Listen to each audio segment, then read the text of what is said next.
طيب بسم الله الرحمن الرحيم. الحمد لله حمدا كثيرا طيبا مباركا فيه مباركا عليه كما يحب ربنا ويرضى. ونصلي ونسلم على سيدنا محمد وعلى آله وأصحابه أجمعين. أما بعد، فاللهم انفعنا بما علمتنا وعلمنا ما ينفعنا وزدنا علما يا رب العالمين.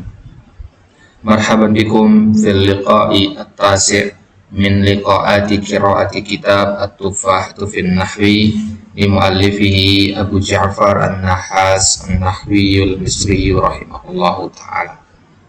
Baik, ini adalah pertemuan kita yang ke-9, pembahasan dari kitab At-Tufahah fin Nahwi.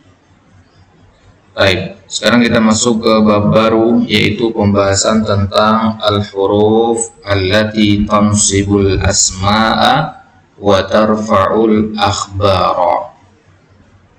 Pembahasan tentang huruf-huruf apa saja allati yang tansibul asma'a, menasabkan isim, ya, menasabkan isim. Karena apa? Karena asal dari isim itu adalah marfu, ya. Sedangkan sekarang ini kita akan mempelajari huruf-huruf apa saja yang bisa merubah hukum marfu menjadi mansub. Jadi berarti kita sekarang sedang pembahasan tentang awamil istilahnya. Ya, apa itu awamil? Awamil itu adalah huruf-huruf yang mampu merubah hukum i'rab dari suatu kata. Ya, di antara awamil yang paling masyhur adalah huruful jar. Ya, karena apa? Karena huruful jar ini mampu merubah hukum isim yang tadinya marfu dhamma menjadi majrur kasrah. Misalkan al-masjidu, kemasukan huruful jar fil masjidi. Nah, fi ini namanya amil, jamaknya adalah awamil. Baik. Nah, jadi sekarang kita akan melihat awamil apa yang memansubkan isim. Kalau huruf jar kan memajrurkan isim, ya. Ya, sekarang kita lihat ini memansubkan isim. Jadi dia akan mampu merubah isim itu menjadi mansub. Wa tarfa'ul akhbar, dan dia memarfukan khobar. Di kata isim tadi antum tambahkan keterangan di bawahnya mubtada, karena isim yang dimaksud di situ adalah mubtada. Ya, jadi tansibul asma artinya tansibul mubtada. Ya, wa tarfa'ul akhbar, akhbar ini jamak dari kata khobar, memarfukan khobar, ya, menjadikan khobarnya marfu.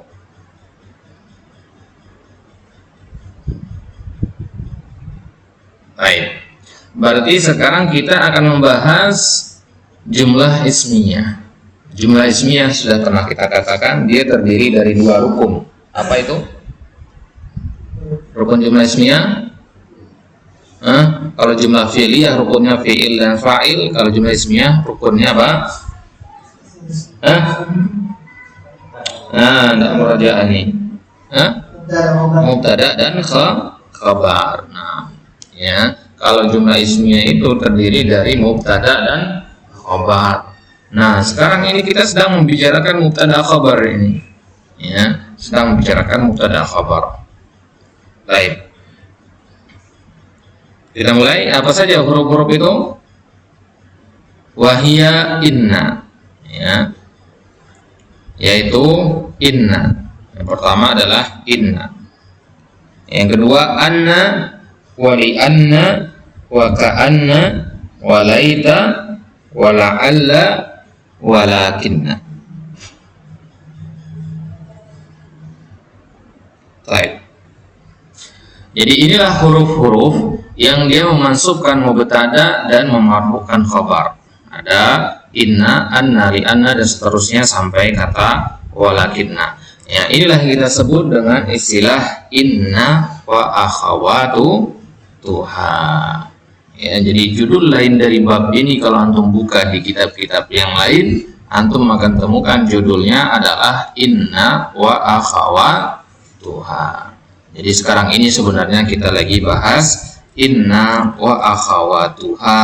Istilahnya adalah huruf yang memansubkan isim dan memarfukan khabar. Baik, jelas ini maksudnya? Jadi kita lagi bahas inna dan saudari-saudarinya. Baik. Jadi kalau kita katakan inna wa akhawatuha, inna dan saudari-saudarinya, ya, berarti dia inna ini adalah kita ibaratkan seperti kakak tertua. Nah, dan anna, li anna, ka anna, laita, la'alla, lakinna, itu semua adalah saudari-saudarinya. Ya. Kenapa dia dikatakan saudarinya inna? Karena dia beramal menimbulkan pengaruh sama seperti yang ditimbulkan oleh inna.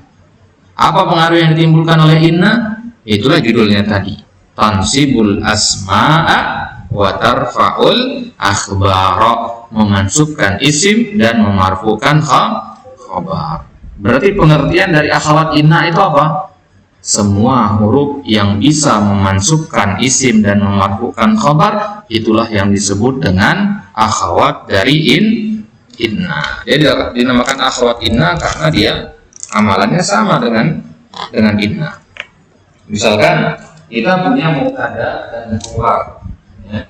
Ada mubtada Muhammadun qaimun.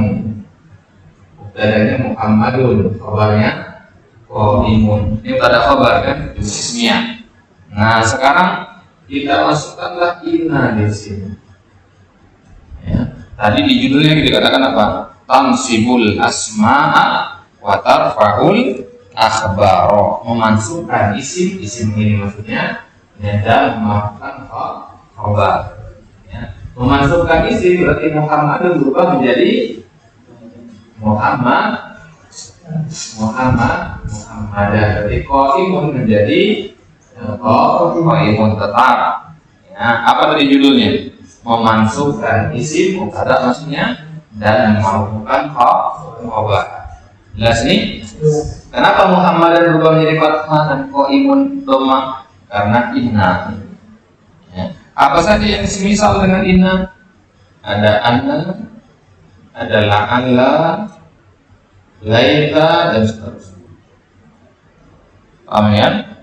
Nah, maka anna, la'alla, laita ini dinamakan akhwatnya inna, saudarinya inna. Kenapa? Karena tugasnya sama. Kalau Muhammadun qaimun tadi kita masukkan ke sini, anna Muhammadan qaimun, la'alla Muhammadan qaimun, laita Muhammadan qaimun, sama semua. Ya, amalannya sama apa tidak? Pengaruh yang ditimbulkan sama apa tidak? Sama. Itulah kenapa dia dinamakan akhwat inna. Ya, saudari. Ya. Kenapa kalau saudara? Harus saudari. Hah? Kenapa saudari dikatakan ya bukan saudara? Karena inna ini atau laita ini dikatakan kalimah. Kalimah muannas mudzakkar. Muannas. Ya, jadi karena muannas ya kembalinya berarti saudari. Ya, kalau untuk mengatakan lafzu, nah baru dikatakan saudara. Gitu. Baik. Jadi katakannya saudari. Taqulu min dzalika inna Zaidan qaimun. Inna Zaidan qaimun, ya, contoh seperti yang di papan. Kalau kita hapus innanya di sini jadinya apa? Zaidun qaimun, ya. Mubtada'nya Zaid, kemudian khabarnya qaimun. Nah. Nasabta Zaidun bi inna wa rafa'ta qaimun bi annahu khabar inna. Ya, Zaidan di situ mansub. Kenapa mansub? Karena dia ada inna di depannya. Ya, kemudian kita marfukan ya qaimun karena dia sebagai khabar inna. Baik, perhatikan sekarang. Jadi setelah memasukkan inna dan saudari-saudarinya inna nanti, ya, dia akan menjadi beda istilah-istilah dari dipakai. Kalau kita katakan Muhammadun qaimun tadi, Muhammadun ini namanya mubtada. Ini namanya mubtada. Kemudian qaimun namanya khabarul mubtada'i. Nah, sekarang kalau kita masukkan inna dan saudara-saudarinya nanti Muhammadan ini tidak dinamakan mubtada lagi. Karena penggunaan mubtada kan di awal. Sekarang Muhammadan udah nggak di awal lagi. Nah, maka dia tidak dinamakan mubtada, dia dinamakannya ismu inna. Kalau sini anna berarti ismu anna. Kemudian qaimun ini adalah khobar. Khobar mubtada? Bukan. Khobar inna. Kenapa kan dinamakan khobar mubtada? Karena ada mubtada pada kalimat ini. Paham ini? Jadi kata inna Muhammadan qaimun sekarang sudah berganti nama ya. Muhammadan itu disebutnya isim inna. Qaimun itu disebutnya khobar inna. Ya, yang tadinya isim inna itu adalah mubtada, sekarang dia berubah menjadi isim inna. Berarti kalau kita simpulkan bisa kita katakan bahwasanya setiap yang datang setelah inna itulah berarti isim inna. Jelas ini? Kemudian khobar inna, ya khobar inna ya nggak harus langsung datang juga, boleh nanti terpisah beberapa kata boleh. Ya intinya khobar itu fungsinya pelengkap makna. Jadi kapan dia melengkapi makna ya itulah berarti ya khobarnya. Misalkan kata inna Muhammadan qaimun ini nanti di sini setelah kata Muhammadan ini boleh ada pemisahnya, nggak harus berderet begini ya. Ada pemisahnya. Inna Muhammadan alladzi uhibbuhu qaimun. Ada kalimat pemisah panjang di situ. Nanti ya.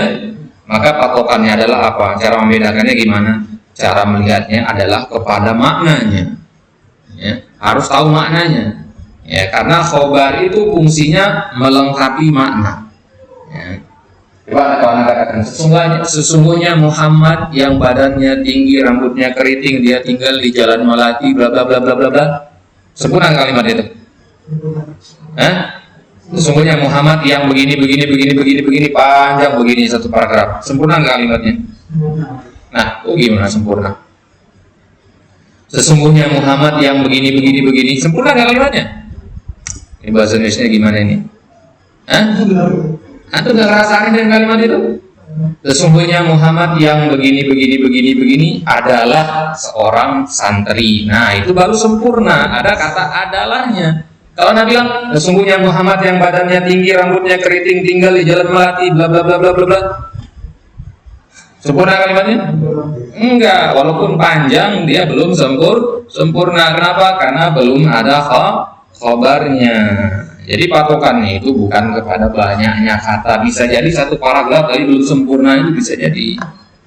Nanti ini nah, coba Anda contoh kalimat yang lain. Misalkan jika saya makan roti dan ikan dan nasi ya, dan semua makanan itu malah disebutin, sempurna kalimatnya? Belum. Kenapa? Karena belum ada kata maka ya. Jika saya makan ini maka saya begini. Nah itu sempurna kalimatnya.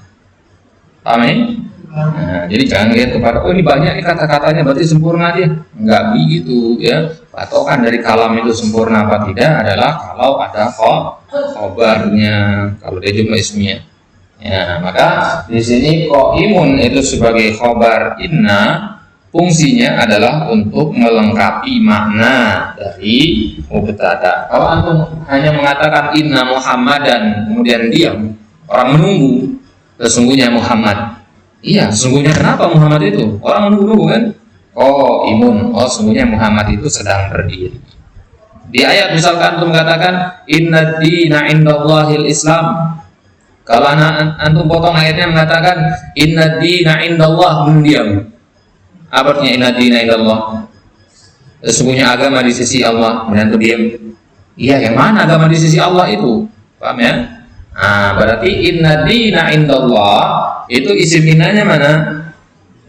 Ad-dina. Kemudian khabarnya mana? Al-Islam, karena kata al-Islam itu yang melengkapi makna, bukan kata indallah. Jelas ya? Inna dina indallahi. Berarti al-Islamu, al-Islam atau al-Islami? Al-Islam. Kenapa al-Islamu? Karena khobar itu harus marfu ya, khobar ini harus marfu, berarti al-Islam Nah, ini pentingnya kita belajar nahwu. Jadi kita tahu sekarang harokatnya. Kita sering mendengar orang membaca inna dina indallahil Islam. Ya, biasanya disebutkan kan? Nah, tapi kita nggak tahu di situ harokat yang beratnya apa. Nah, kalau kita belajar nahwu, maka kita jadi tahu harokatnya al-Islamu, karena kita tahu kedudukannya di situ sebagai khabar inna.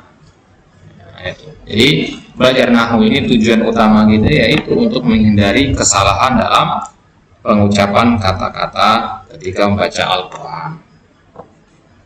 Baik, jelas sampai sini ya? Baik. Jadi sekarang fungsi kita pakai kata inna itu apa sebenarnya? Kalau dalam contoh tadi Zaidun qa'imun mubtada khabar, kenapa harus ditambahin inna atau anna atau li anna dan seterusnya? Ya. Fungsinya adalah kalau ditambahkan inna dan anna itu fungsinya untuk takkid. Apa itu takkid? Penekanan atau penegasan. Itu fungsi inna dan anna. Jadi kalau di ayat itu dikatakan agama di sisi Allah adalah Islam, ini nggak ada penekanan. Ya, agama di sisi Allah adalah Islam. Ya, ini nggak ada penekanannya. Orang-orang kafir nggak akan percaya nanti. Akhirnya ditekan ayat ini dengan kata inna, sesungguhnya. Ya, sesungguhnya itu kalimat sesungguhnya itu adalah kalimat untuk menekan makna, untuk mempertegas makna, memperkuat makna. Ya. Ini yang harus perlu perhatikan semua. Ketika membaca ayat-ayat Al-Quran, kaidahnya semakin banyak takkid pada kata tersebut, berarti objek yang disasar oleh ayat tersebut adalah objek yang sangat ingkar. Maksudnya apa? Jadi ketika Allah berbicara dengan orang-orang yang beriman, orang-orang yang muslim, orang beriman, orang muslim ini kan mendengar perintah Allah langsung dikerjakan gitu kan. Orang-orang beriman ini kalau dikasih tahu ini halal, ini haram, ya, kalau ini halal dilakukan, kalau ini haram ditinggalkan langsung, ya. Nggak ada protes-protes apapun. Itu kalau orang beriman, maka nggak butuh takkid mereka, gitu, ya. Tapi kalau orang kafir itu hatinya masih keras, orang-orang munafik, orang-orang musyrik itu hatinya masih keras sehingga butuh untuk ditakkid. Nah, makanya ayat-ayat ya untuk orang-orang kafir itu keras-keras bahasanya. Kenapa? Karena pakai takkid ini, penekanan. Ya, contohnya antum lihat di surat At-Takatsur itu. Ya, itu penekanan itu kenapa? Karena ayat itu konteksnya kepada orang-orang yang takasur, orang-orang yang ya, lupa akan akhirat, terlena dengan dunia sehingga dia fokus mengejar harta, mengumpulkan harta sebanyak-banyaknya. Ya, antum lihat di ayat di akhir-akhir ayat di situ.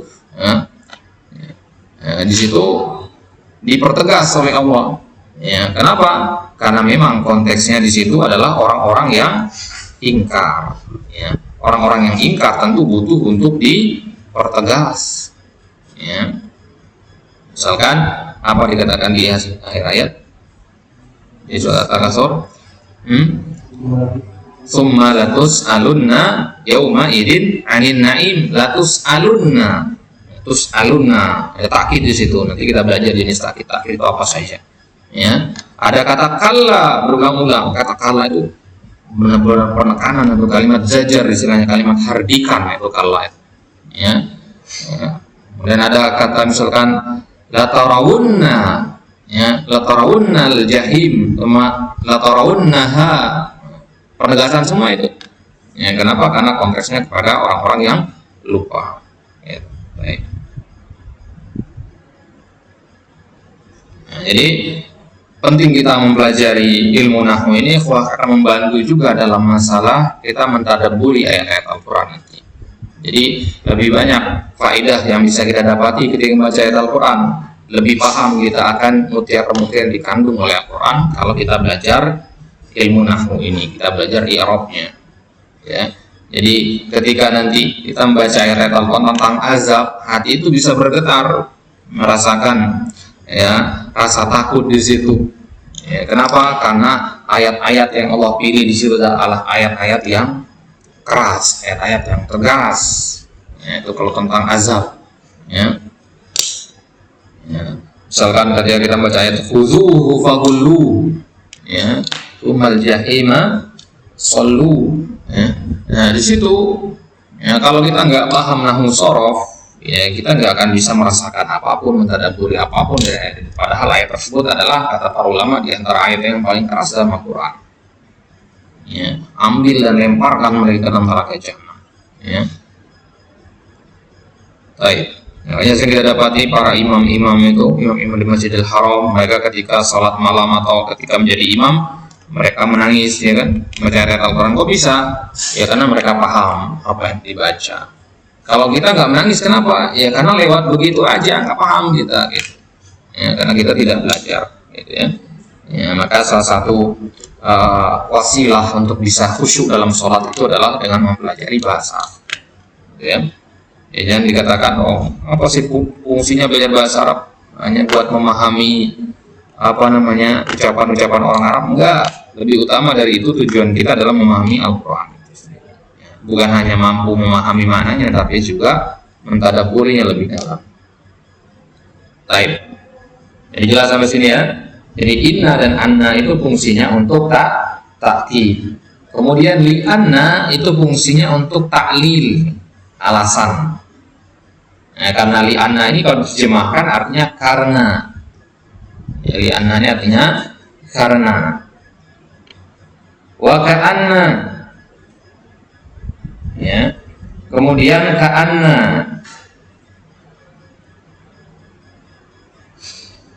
ka'anna itu fungsinya untuk tasbih, penyerupaan, karena ka'anna itu artinya sepertinya, bukan sepertinya, seperti.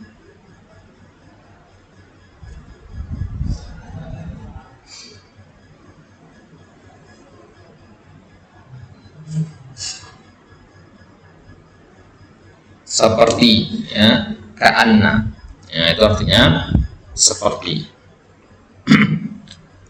Nah, jadi berarti dia maknanya adalah tasbih. Tasbih artinya untuk menyerupakan. Misalkan kita katakan ini mirip dengan ini, kita gunakan ka'anna di situ. Ya.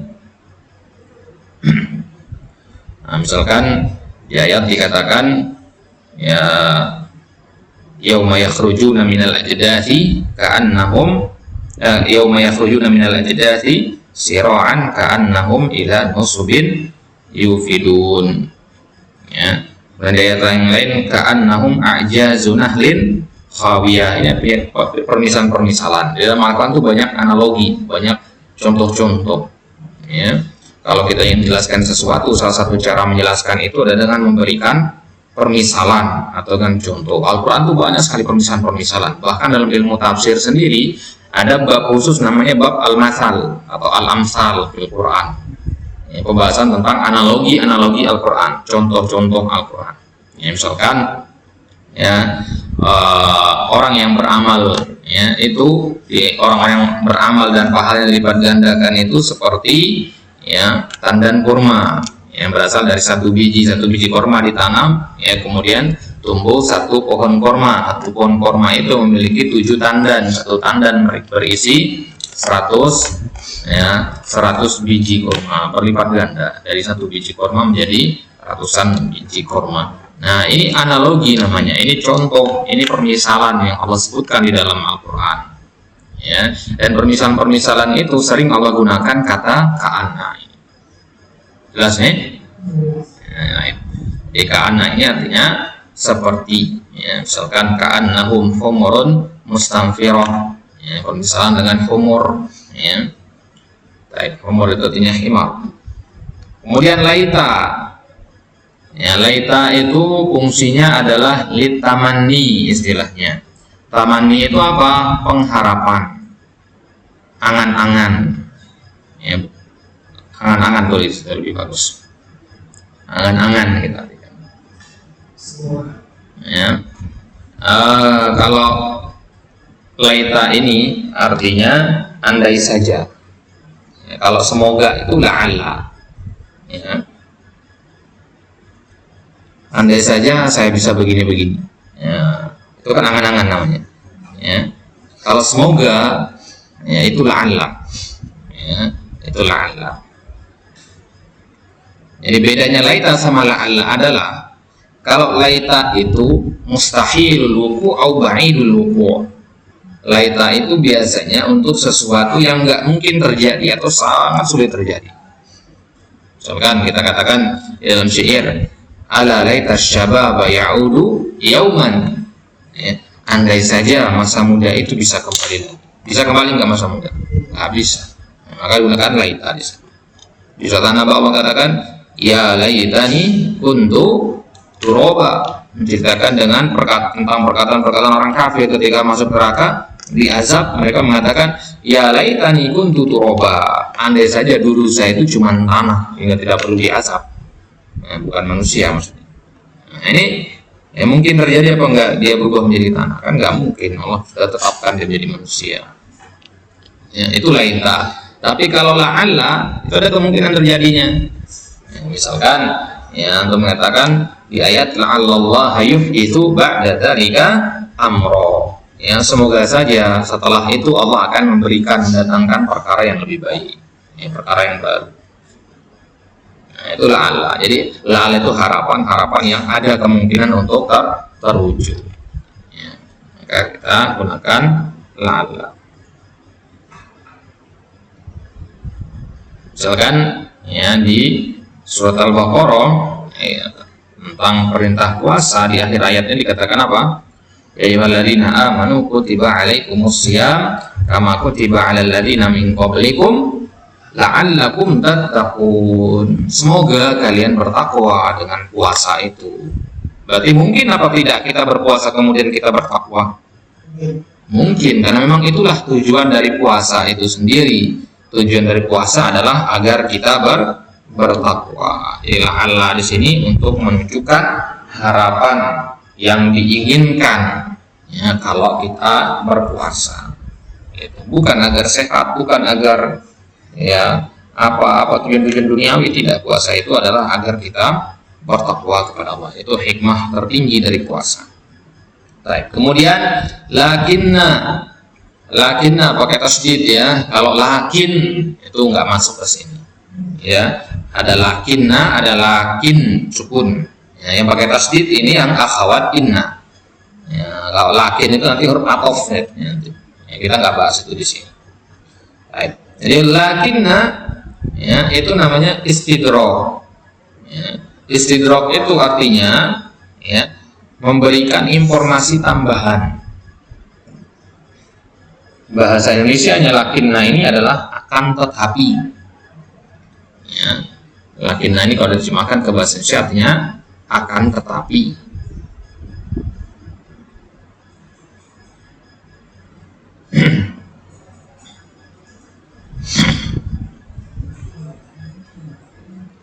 Nah, jadi fungsi dari lakinna ini adalah untuk memberikan ya, penjelasan tambahan.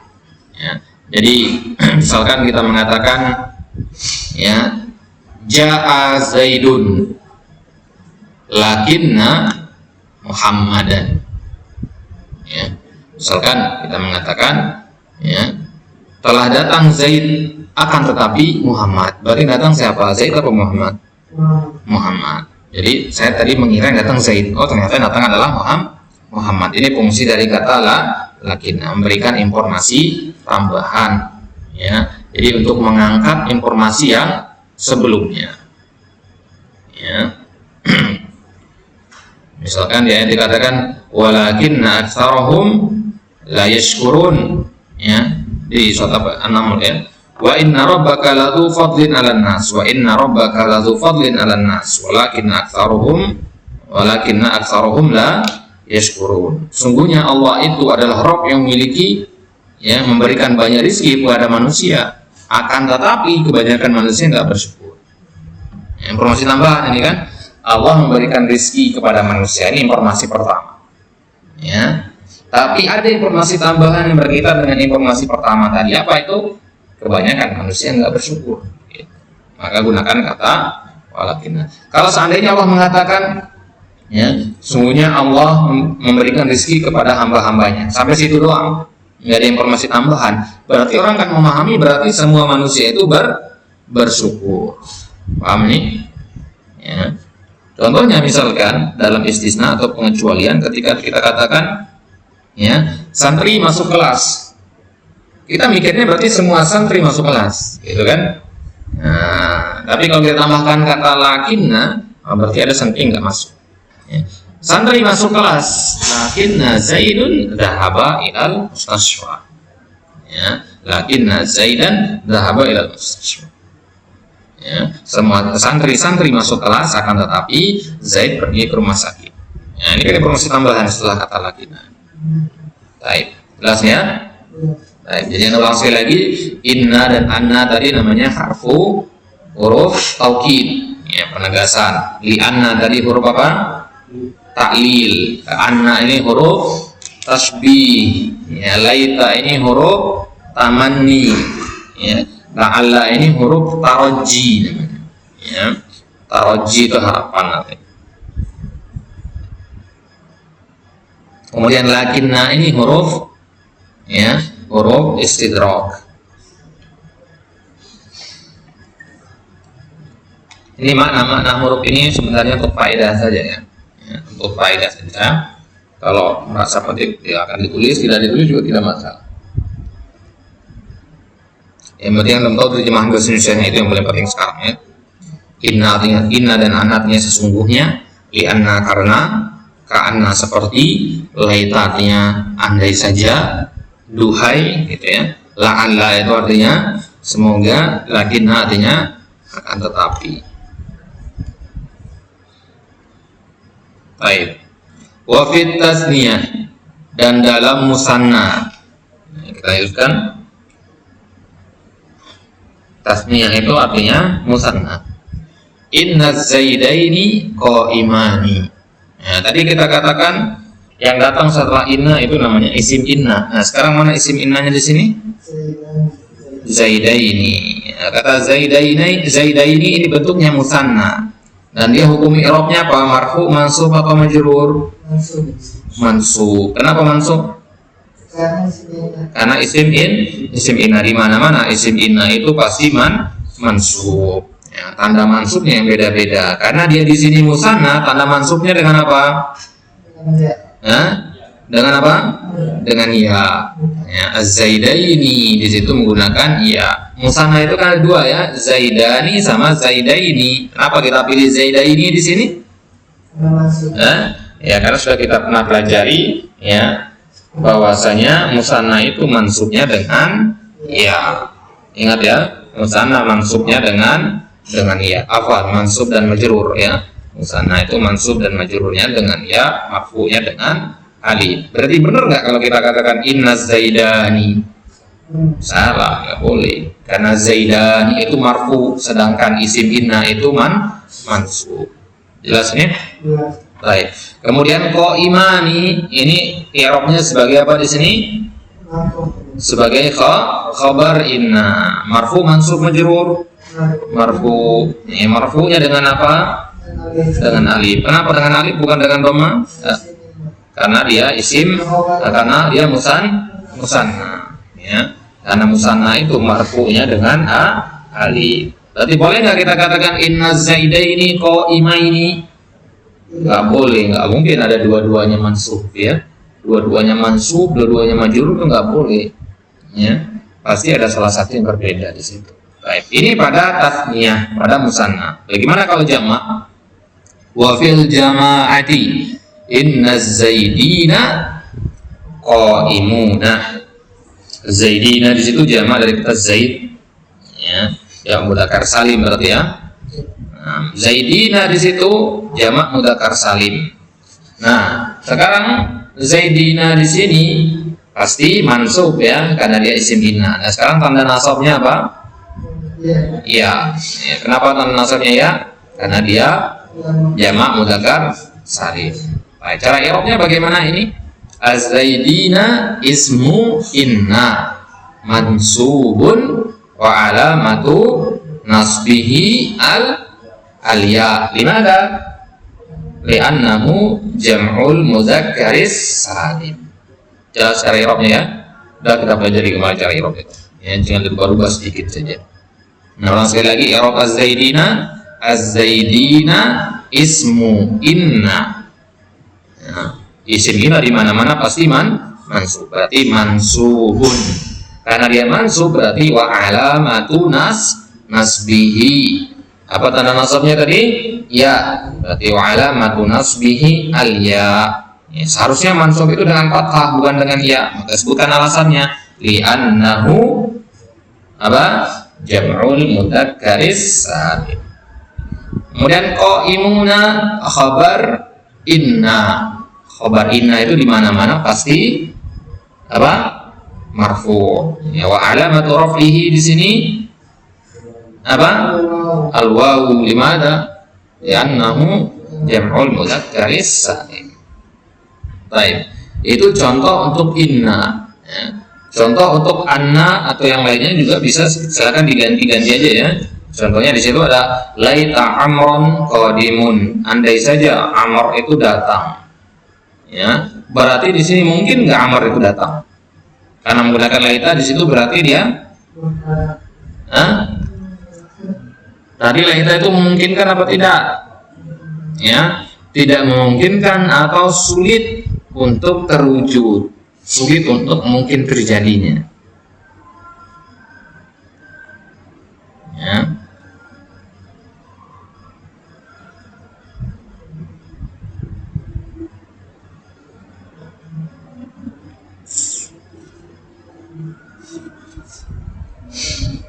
Baik. Nah, jadi laita amran qadimun artinya andai saja Amr itu datang. Berarti Amr ini bisa datang nggak? Ya, tidak bisa datang atau bisa saja dia datang tapi kemungkinannya kecil. Misalkan sekarang kita di Bekasi, Amr ini di Amerika. Ya, kita ada walimah sekarang. Ya, Amr ini keluarganya pengantin. Kita bilang laita amran qadimun andai saja Amr itu bisa datang. Amr di Amerika dia, ya, bisa saja nggak? Bisa nggak dia datang? Bisa aja, gitu kan? Ya, tapi kemungkinannya kecil. Atau si Amr ini qadarullah misalkan dia almarhum, ya, kan? Kita bilang laita amran qadimun, ini mustahil atau tidak? Mustahil kalau sudah meninggal, ya, bisa jadi gitu. Ya, jadi intinya kalau menggunakan laita itu berarti kemungkinan terjadinya kecil atau sama sekali tidak mungkin terjadi. Baik. Kemudian la'alla akhaka syakhisun. Ya, la'alla tadi ada kemungkinan terjadinya enggak? Ada. Ya. La'allaka akhaka syakhisun. Ya, semoga saja, ya, andai saja, semoga saja ya, saudaramu itu adalah orang yang syakhisun. Syakhisun itu artinya pendiam. Ya, pendiam. Bahasa kita itu orang yang awas, ya. Orang dikatakan syakhisun itu orang yang awas. Maksudnya awas itu diam tapi dia itu sigap, ya. Bukan diam-diam yang nggak paham kondisi sekitarnya, enggak. Dia diam tapi mengamati. Nah, itu namanya orang yang syakhisun. Ya, jadi la'alla akhaka syakhisun artinya semoga saja, ya, saudaramu itu adalah orang yang awas, gitu, orang yang sigap. Mungkin nggak terjadi ini, mungkin, ya. Nah, tapi diharapkan. Jadi la'alla itu pasti dalam hal-hal yang baik, ya. Ya, la'alla itu dalam hal-hal yang baik, ya. Ya, kenapa? Kan harapan. Ada nggak orang mengharapkan hal-hal yang buruk? Kan nggak ada. Ya, semoga la'alla besok gempa bumi misalkan, kan nggak mungkin kita berkata begitu. Ya. Jadi la'alla itu untuk hal-hal yang baik-baik saja. Baik. Kemudian wa ka'anna Abdullahi amirun. Ka'anna itu fungsinya untuk tasbih tadi, penyerupaan. Artinya ya seperti atau semisal. Contohnya kita katakan Abdullah itu seperti seolah-olah dia adalah amir. Amir artinya apa? Pemimpin.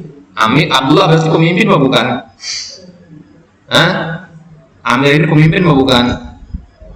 Bukan, tapi kita serupakan seperti pemimpin, seperti amir. Dia bukan pemimpin tapi tingkah lakunya seperti pemimpin, gitu. Cocok jadi pemimpin. Baik. Kemudian waqis alaihi, dan kiaskanlah dengannya. Waqis alaihi maksudnya ya kiaskan yang semisal dengannya. Jadi contohkan contoh-contoh yang lain tadi ya. Silakan diganti nanti. Inna amron qadimun, anna amron qad, dan seterusnya. tinggal diganti-ganti nanti ya. Ya, ini sebagian contoh saja. Kemudian terakhir perbedaan antara inna dan anna. Inna itu di awal kata ya, di awal kalimat inna bla bla bla bla gitu. Tapi kalau anna itu di tengah. Ya. Kalau antum baca dalam Quran nanti anna itu pasti dia berada di tengah ayat. Kalau inna itu di awal ayat. Itu beda antara inna dan anna. Baik. Baik, nah tapi bihada insyaallah taala di kesempatan selanjutnya kita akan masuk ke sebaliknya ya. Lawan dari pembahasan kita yaitu al-huruf allati tarfa'ul asma wa tansibul akhbar. Huruf-huruf yang memarfukan isim dan memansubkan khobar. Ya, kalau yang kita bahas barusan itu yang memansubkan isim dan memarfukan khobar, kebalikannya ya, kebalikan dari pembahasan ini. Atau kita kenal dengan pembahasan kana wa akhawatuha. Bab yang barusan kita bahas ini inna wa akhawatuha. Maka insyaallah taala di kesempatan selanjutnya kita akan ambil kana wa akhawatuha. Baik, Allah taala alam wa sallallahu ala nabiyina Muhammadin wa ala alihi wa sahbihi wasallam wa akhiru da'wana alhamdulillahirabbil alamin. Kita tutup dengan doa kafaratul majelis. Subhanakallahumma wa bihamdika asyhadu an la ilaha illa anta astaghfiruka wa atubu ilaik. Assalamualaikum warahmatullahi wabarakatuh. Waalaikumsalam warahmatullahi wabarakatuh.